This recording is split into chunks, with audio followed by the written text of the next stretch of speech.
In the name of God, the beneficent, the merciful, the creator and the sustainer of the universe, peace and blessings upon his servant and messenger Muhammad forever. Ameen.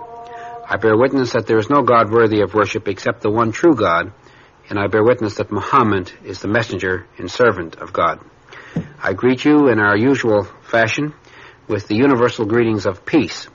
This is a greeting that has been used by all of the prophets from Abraham through to Prophet Muhammad. Peace and blessings be upon them all. Assalamu which means peace be unto you. I'm your host, Hamid Rashid. Today we start a new series in our Islam in Focus program. We start our seventh series, and we'll be talking about the social system in Islam as our first program in this new series. More specifically, we'll be talking about human equality and brotherhood. I have joining me on the program as usual, Dr. Jamal Badawi of St. Mary's University. Brother Jamal, assalamu alaikum. Wa alaikum assalam wa rahmatullah. I wonder if perhaps before we get into the specifics of today's topic on human equality and brotherhood, if perhaps I could just ask you a few questions to introduce the series first of all. Sure. And I guess the first year I'd like to ask you is if perhaps you could just relate how this, the topic of today, is related to the previous 7 or 6 series that we've done. Certainly. Well, in the first 5 series, or 52 programs total, the focus was mainly on matters of belief and worship in Islam. For example, one series dealt with monotheism, the question of prophethood, yes, Muslim beliefs, pillars of Islam. In other words, the focus mainly matters of belief and pure acts of worship. In the second group, or I should say in the 6th series, the one just we finished, moral teaching of Islam, it looked basically into that issue of moral code in Islam, the prohibited things, the moral virtues, and so on. These were like the 30 programs total in that series. Mm-hmm. Now, how this series connects and how other future series possibly can connect, we go back to the very basic definition we started with very early in this program. That is, Islam is a way of life. It's not a religion, quote unquote, in the common understood word of religion as a set of beliefs or devotional acts. But the Arabic word is deen, which means a complete and comprehensive way of life that guides human existence, not only in matters of belief and worship, but also in moral aspects, in social life, political life, economic life. All aspects of life are all integrated in one complete whole. So this is how the issue of social problems, or how Islam organizes or proposes to organize and regulate life in a society, pertains to the overall comprehensive view of life as depicted by Islam. Okay, I wonder if at this point you perhaps could give us a bit of a preview or an overview of the kinds of topics that you consider are relevant to this whole question of the social system in Islam. Perhaps for our informational viewers, give them a little clue of the kinds of things that we might be looking at in this series. Okay. I would say that there are 2 basic groups of topics that seem to nicely fit under the broad title of the series, Social System of Islam. In the first group of topics, we hope to be able to show the connection between social system of Islam and its basic roots. By that we mean specifically the belief roots or foundation, moral foundation of the social system of Islam, conceptual foundations, in other words, the basic principles that rule how the social system should be established and how society should run according to what the revelation or the Word of God proposes. Principles such as the one that we're getting into today, human equality, brotherhood, justice, or more accurately, the just balance in the life of society, social solidarity, cooperation, the role of leadership. These are all areas that pertains more or less to the foundation or perception of what an ideal and truly Islamic society, not what X or Y are practicing, but what an ideal Islamic society really looks like. And the second group of topics which connect with that also quite logically is a look at the family, because when we talk about society, yes, the archetype of any society or community is the family, obviously. Yes. And that, when we talk about the family also, the cornerstone of family, according to Islam and I suppose other faiths too, is the woman. So that would lead to the question of the position of woman in Islam, or the status of woman in Islam. How is it regarded from the human point of view, spiritual rights and obligations, social, political and economic rights? How does the view of Islam of woman is similar or different from other beliefs or ways of thinking? From that we go on to the issue of the family, which is very important in the structure of Islam and of society. The rules of engagement, what does Islam propose, how should engagement take place, marriage and the procedures and law dealing with marriage, rules regulating marital life, husband-wife relationship, what happens if there is any family problems, what does Islam propose to solve those problems, the case of inevitable dissolution of marriage, what stages and steps should be followed, what rights and obligations belong to both parties as well as to the children. The question of custody might fit in. The issue of rights and obligations, mutual rights and obligations of parents, children, rights of relatives, neighbors, and in general the regulations of human interactions within the family, the smaller circle or the narrowest definition of a family to the larger human family. These are all issues which I feel more or less touch on this broad concept of social system. That's very interesting. God willing, I trust that our viewers will find these programs of interest and informative in the months and weeks that lie ahead. In terms of today's topic, when we use the term human equality and brotherhood, many more or less regard this as a motherhood kind of statement, which is endorsed and reiterated and accepted by all faiths and philosophies. From the Islamic perspective, is there anything unique about the way in which human equality and brotherhood is perceived from the point of view of Islam? Is there anything unique about it? Right, or certainly. Yeah. Well, definitely there may be some points that are quite unique in the case of Islam. There's no question about that. But one would not start a topic like that by saying that it's totally different either. Yes. For sure, there are some similarities between Islam and other revealed faiths, for example, in terms of the idea of common origin of mankind. For example, many faithful following different faiths believe in the origin of Adam and Eve as the common parents for mankind. Yes. This is one thing. I would even carry it further by saying that it is not only people who are religious or believe in the so-called revealed religions who believe in common origin of man. Even the evolutionists, or people who don't believe in God at all, agree also at least on that particular point of common origin. Except that they say that the origin of mankind is not Adam and Eve, but the apes. Well, even if you assume it's the apes, well, it's a common origin. Yeah. Well, people have to pick up whichever ancestors they wish to identify with. You know, whereas, for example, creationists, so-called, or people who believe in human being created, they say, all right, suppose they may be, they might have been, I should say, stages of evolution of lower levels of existence, but still they uphold that mankind was created different. He's created as he was. He might have gone through stages of development, but there is a big separating line between the human and other lower forms of existence. But in any case, I mean, the main point again is common parenthood of Adam and Eve. So in that sense, we could say that Islam may not be different on that fundamental level. But on the other hand, I think it's important also to indicate that Islam is quite a distinct faith also. It is not like some people wrongly think that it's just a copy of previous faiths or previous scriptures, or just a kind of so-called borrowing or continuation in a sense of just borrowing and taking ideas from others. Because after all, a Muslim believes that the source of Islam is God. It's revelation, revealed information from God, and God does not copy from other people's writings or beliefs. Now, more specifically, we find that there are some areas which are not quite consistent with Islam in terms of the origin of mankind.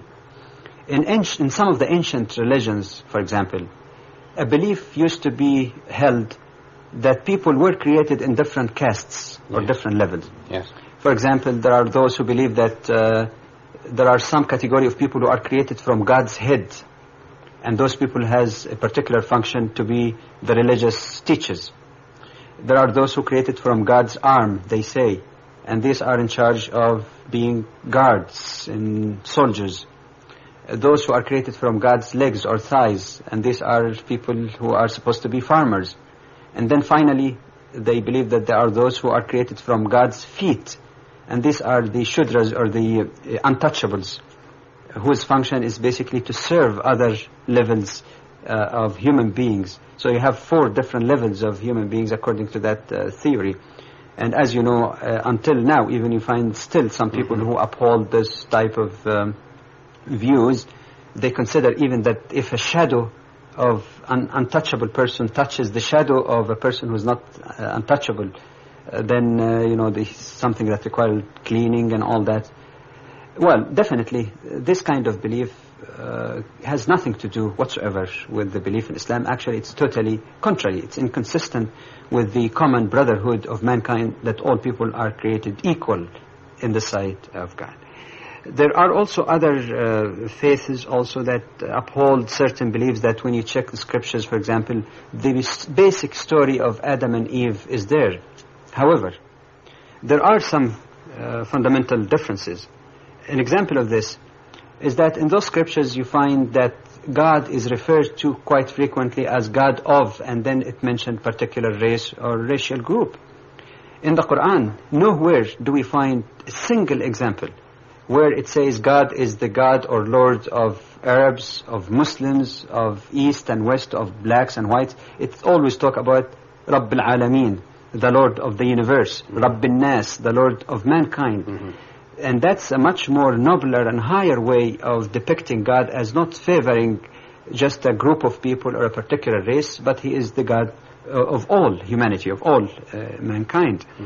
In other places also, in previous scriptures prior to the Quran or religious writings, we find that men are referred to as the sons of God. Women are referred to as the daughters of men. Why the distinction? Why should men be identified as sons of God while women are referred to as daughters of men? Again, that might reflect an idea which, in our belief as Muslims, did not originate from revelation, but these were people's own religious writings which are not quite expressive of the will of God. The Quran, on the other hand, talks about men and women are all the same, are all being creatures of God. All of them are children of Adam and Eve, and all of them are servants of the Creator, servants of God. The other basic difference also is that even though previous scriptures prior to the revelation of the last holy book, the Quran, also mention something about the story of Adam and Eve, but usually the story is mentioned as a kind of history, chronology. Yes. This is what happened, this is the name of those who are born, this is the name of this generation, that generation, and more or less leave it at that. In the case of the Quran, however, the story of Adam and Eve is not presented just as history. It's much more than that. It is something that is appealing not just to the mind, but appealing also to the heart. It motivates the individual emotionally, in terms of feeling, to carry through this concept of common origin of mankind, to establish on more explicit and detailed way the true human equality and brotherhood. That's why the Quran throughout, starting from the very beginning where the story is mentioned to the end, the concept is always reiterated, mentioned, repeated in different styles and ways depending on the objective behind it, but all of them are reinforcing and putting the concept not as a history or a story, but as a practical implementation of a practicable and workable system where human equality and brotherhood can really be related, not to history, but also to beliefs, to morals, and other aspects of human life. Well, it may be useful for us to analyze some of the connections that you've just stated or alluded to. How does the human equality and brotherhood relate to the to matters of belief in Islam? That's an interesting question, because for many people, when you talk about human brotherhood and equality and you mention belief, they say, what belief? What difference does belief make? You know, if people are good and they're feeling brothers and so on, it has nothing to do. It's independent of their beliefs. I think this sometimes sounds like an appealing statement, but I beg to differ with that. Because when you talk, for example, about belief, the cornerstone of beliefs in Islam is monotheism, absolute, pure, pristine monotheism, or the belief that there's only one sole creator and sustainer of the entire universe. Now, what difference does it make? Well, if that belief is not there, there would be other consequences affecting the concept of equality. How? If a person believes that there is more than one God or more than one power in the universe, you cannot have a foundation for unity or equality of mankind, because automatically you're negating that by assuming two different powers. If you assume that there is any other being or creature of God who shares in his authority and omnipotence, then again there is no equality, because you're making two different levels of people, at least in terms of basic humanity, they're different. So the belief in any kind of existence or creature anywhere between human being and God as intermediary, for example, would negate a profound and deep foundation for human equality and brotherhood. The opposite is true when you talk about the true and pure monotheism of Islam. By believing in one single creator and sustainer of the universe, and by believing that this is the only creator who created all mankind, regardless, male, female, black, white, you name it, it follows from that one would have the clear understanding that all human beings are equal, at least in one sense, that they are all the creatures of God. They are all the servants of God. And as such, you lay down a foundation of true equality and brotherhood, not just as a slogan or a statement, but as a profound basis for this kind of brotherhood, because all of those humans are supposed to be equal in the sight of their creator. That's one example. Let me give you another example from beliefs. A Muslim, for example, believes in the unity not only of God or oneness of God, absolute oneness and uniqueness, but also in the oneness of prophethood. That is to say that all prophets of God were chosen people, the most righteous people that God chose throughout history, all the way from Noah, Abraham, Moses, Jesus, and Muhammad, the last prophet, peace be upon them all. That these were select people, the cream of humanity, selected by God to convey his message to mankind. A Muslim believes further, which connects with brotherhood, that all of those prophets carried the same essential message: knowledge of God, knowledge of self, the human nature, its role, the purpose and wisdom of its creation, what's supposed to be doing here on earth. It stems the oneness also and similarity in the message in a sense of the basic guidance that God provided for mankind in the conduct of their political, economic and social life. So in that sense then, all of those prophets are viewed by the Muslim as brothers. It follows from that if these prophets were brothers, if these prophets were like links in the same chain of revelation throughout history, it must of necessity follows that anyone who claims allegiance to those prophets, anyone who claims to belong or follow those prophets, must be brothers also, or else they are negating the very foundation of relationship between their own prophets. And this is again another deeper implication of things that might sound too remote from brotherhood. We talk really about belief in prophethood. Well, that's a matter of belief, yes, but it has the implication also in how human beings should relate to each other if they are sincerely followers of those prophets. Now, you also mentioned that human equality and brotherhood also relates to the moral code of Islam. Can you explain how? Well, as we were discussing earlier in the program, that the last series in this program, series number 6, Moral Teaching of Islam, can easily connect also with this. And I can answer that question perhaps in two ways, in a general way and in specific manner. Generally speaking, we can say that the moral code of Islam or moral teachings of Islam relate to the human brotherhood or the structure of society in the same way that all other aspects, I should say, or activities of the human on earth are related in Islam as a one organic whole. In other words, there is organic connection between what is belief, worship, moral code, economic, political, and social life. They're all connected, just like the human body. Truly, for convenience, you can talk about the bone structure of the body. Yes. You can talk about the circulatory system in the body. You can talk about digestive system. You can talk about nervous system. But these are not compartments that are separate from each other, but they are all interconnected. So in circulation, you have nerves also connected. Digestive system is connected with that. Everything organic relationship is organically connected. Like I said, we have this organic relationship. Now, by the same token, Islam does not view life as separate compartments. This is religion, this is state, this is secular, this is sacred, this is mundane. There's nothing like that in Islam. So by the same token, moral code in Islam is diffused, if you will. It goes through as a theme, overall theme, within all teachings, including the particular topic that we're touching on. More specifically, to give you specific examples.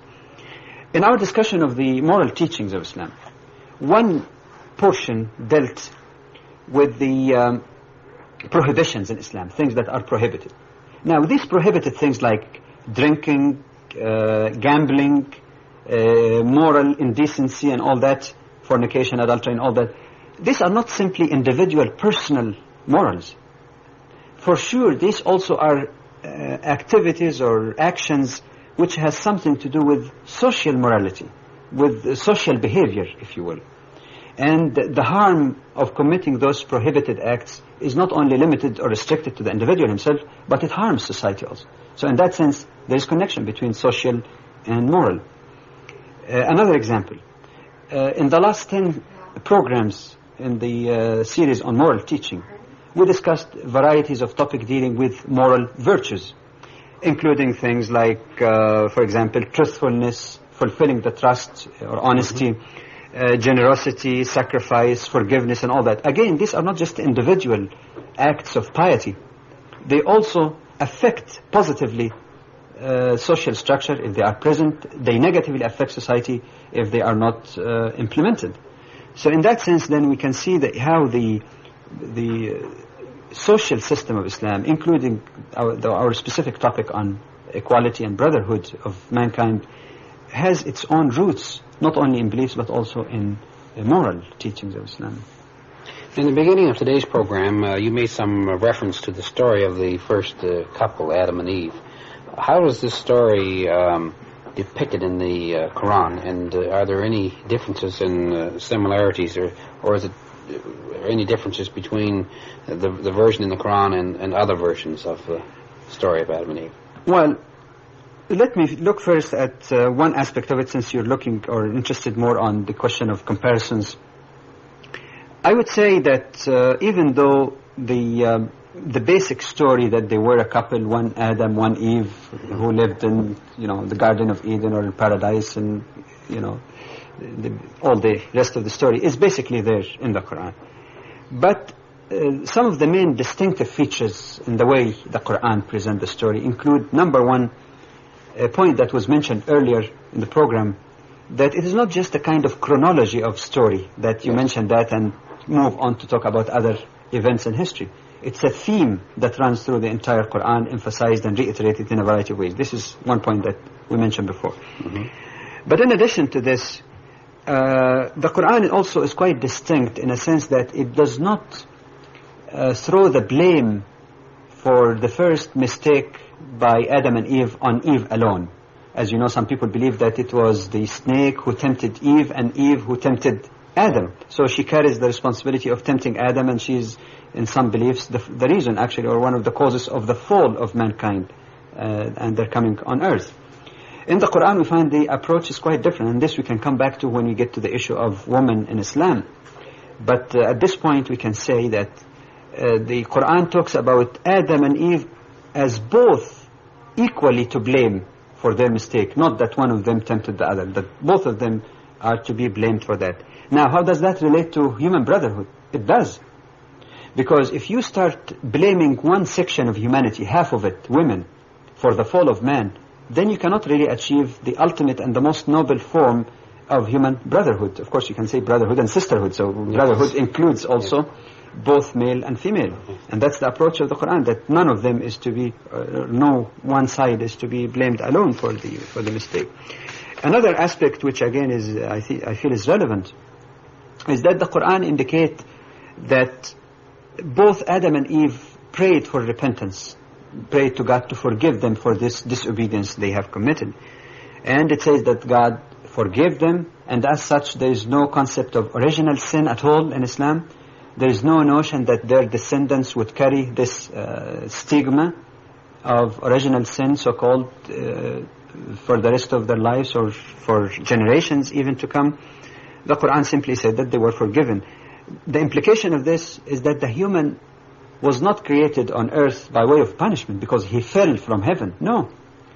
He's living on earth here as a trustee of God. He's created for the purpose of living on earth. And that lesson, symbolical lesson of obedience and disobedience, consequences of them, is a matter of just a lesson, but forgiveness was there. The beautiful thing about it, when the Quran speaks about the mistake of Adam and Eve, it says, وَعَصَى آدَمُ رَبَّهُ فَغَوَى ثُمَّ اجْتَبَاهُ رَبُّهُ فَتَابَ عَلَيْهِ وَهَدَى. It says Adam, and even in this verse, by the way, it talks about Adam as the guilty party. Adam disobeyed his Lord, so he was misled. And then it says, ثُمَّ اجْتَبَاهُ رَبُّهُ. God chose him, فَتَابَ عَلَيْهِ, forgave him, وَهَدَى, guided him. There are three blessings there the Quran mentions. Number one, that God chose Adam still for a very important function and mission that he's going to play on earth, despite of his tendency to fall into error, despite of his mistakes. Not only this, God forgave him. So forgiveness was there, so there is no original sin. Not only that, wahada, he guided him. He provided him also with the foundation of guidance as to achieve the happiness in his life, earthly life, and the life hereafter.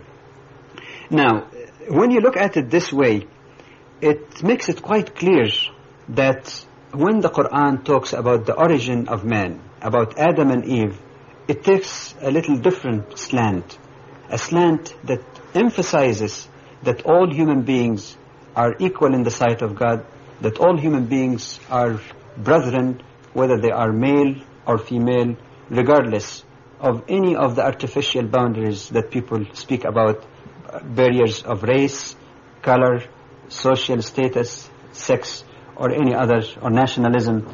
These considerations are not to be in the way of the fundamental and basic human brotherhood. On that note, I think we should conclude our program for today. We want to thank you for watching and invite you back next week when we'll continue with our new series dealing with the social system of Islam. Thank you for watching. Assalamu alaikum. Peace be unto you.